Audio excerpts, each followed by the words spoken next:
With this unit, we're beginning a new time period, 1750 to 1900, a period that builds on the developments of the last unit and would be remarkably different without it. In the last time period, which consisted of units 3 and 4, or 1450 to 1750, the major land-based empires of Asia emerged and developed into absolute monarchies, and European states created and maintained their overseas empires, with all of the social, political, and economic changes therein. One of the biggest changes we discussed in those units were religious changes, and one that becomes the most integral to this topic is the Protestant Reformation. During the Protestant Reformation, the traditional power structure of European Christianity broke under pressure from Martin Luther. The power of the printing press became clear, and an increasing number of Europeans became literate, broke into the middle class, and started having thoughts that they felt were worth sharing. I know, right? The wealth coming from the Americas and the improved food supply supported the growth of a merchant middle class that will become known as the bourgeoisie. It is in this context that we reach the developments of the Enlightenment, which is a pretty Eurocentric way to phrase this, but it was, in its defense, a relatively huge departure from political, social, and scientific thought and has tremendous effects on the course of history. Our major Enlightenment thinkers continued the tradition of questioning authority and the status quo that was born during the Reformation. Men like John Locke and Thomas Hobbes, who lived through the English Civil War, deeply questioned what the role of the government should be and how the relationship between the government and the people should be structured. Hobbes, whose experiences during the Civil War led him to believe in an absolutist system, wrote in his book Leviathan that man's, quote, state of nature was the state of war, where people gave in to their animal natures, sought to deprive others of their rights and property, and resorted to violence to do this. Because of this truly negative view of human nature, Hobbes saw the only rational response to be a strong monarchy that would control people and police their behavior in order to protect rights and property and life. Locke saw things in a different perspective. He believed, and wrote as much in his 2 treatises on government, that government should only exist inasmuch as it protects the rights of the people and stops them from infringing on others' rights.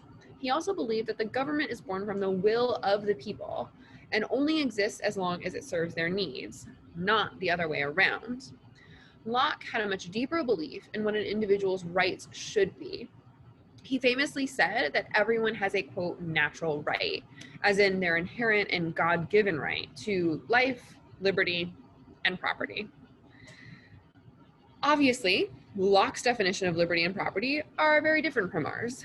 But the idea that individuals, in fact, have rights that shouldn't be infringed upon or taken away by a government was revolutionary. The fact that either of these men published these works and questioned the role of the government is revolutionary in itself, even if we don't consider what these ideas mean for the absolutist monarchies in Europe and around the world at this time. Working around the same time as Locke and Hobbes were a few other Brits who really pushed things in terms of the scientific revolution, which is kind of the other half of the Enlightenment. Francis Bacon pioneered the theory of empiricism, or the belief that we can only know reality and truth through our senses and experimentation, and Isaac Newton made his major breakthroughs in his explanation of gravity and his development of calculus. As we moved into the 18th century or the 1700s, these ideas only pushed further into new territory. Most of this second generation of Enlightenment thinkers, or the philosophes, hail from France, where a culture emerged among the aristocracy and the bourgeoisie called salon culture. Not like hair salon, but room salon. With all of this wealth flowing in, more and more people were becoming wealthy enough to move into townhomes in Paris, where it was the height of fashion to invite the best thinkers of the day to your salon to have parties and deep chats. Men such as Voltaire, Benjamin Franklin, the Baron de Montesquieu, and Denis Diderot were invited to parties to share and discuss their latest published works. Think about that for a second, how truly new and revolutionary this entire thing was. While Voltaire, in his book Candide, mocked traditional values, including Christianity, other Enlightenment thinkers ascribed the idea, or maybe religion is a better way to put it, of deism. Deism is the idea that yes, God created the universe and earth and mankind, but then left it alone. God functioned more like a watchmaker, creating it, winding it up, and walking away, while someone else, namely humanity, took care of it. This was no longer a world of divine revelation, but one where people needed to use science to investigate the world that God gave us. Other thinkers pushed Locke's ideas of the social contract even further.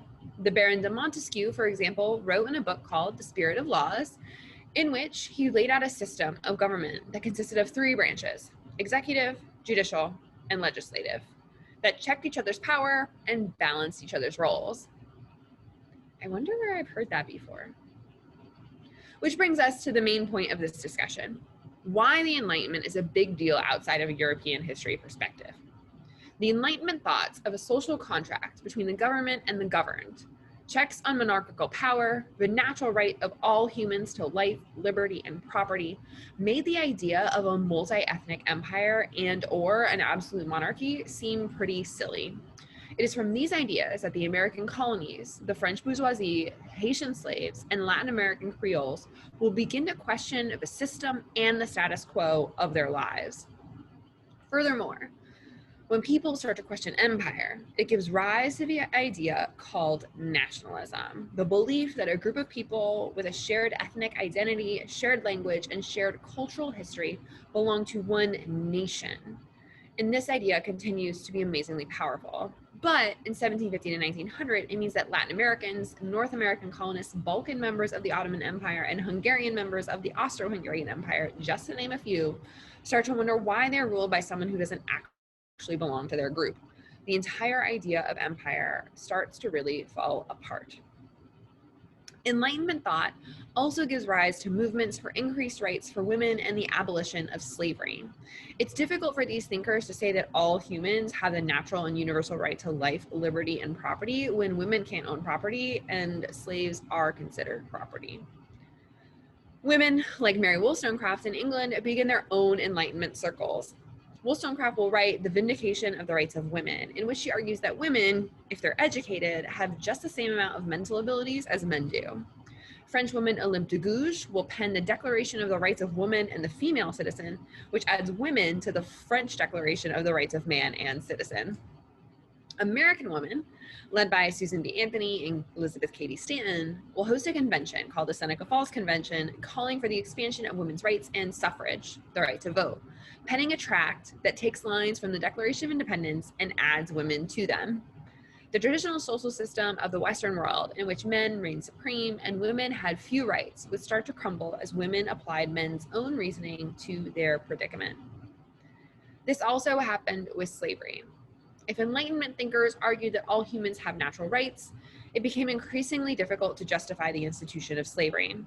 Of course, the French colonial outposts in the Caribbean, the Portuguese in Brazil, and the American South would do their best to continue to justify not only a system that was seen as increasingly economically unnecessary, but more and more morally corrupt.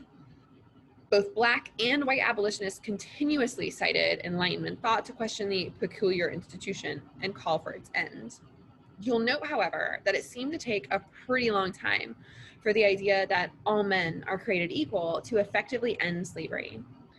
And many historians chalk this up to the fact that in order to protect their economic advantage, many Enlightenment thinkers, or those who supported them, shifted the justification of slavery from one that was based on religious or absolutist principles to something more scientific that explained the lesser status of Blacks. Side note, this also happens in Russia, where after decades of attempts to reform the lives of serfs, serfdom is finally ended in 1861. All of this questioning, this thinking, this talking would completely upend the world order of the Americas and lead Europe to the position where the Industrial Revolution would enable it to dominate the world. So if we're ever wondering why a few guys and girls in Europe having deep thoughts and deep chats mattered, it's because they laid the groundwork for what some would argue to be the biggest change in human history, the Industrial Revolution.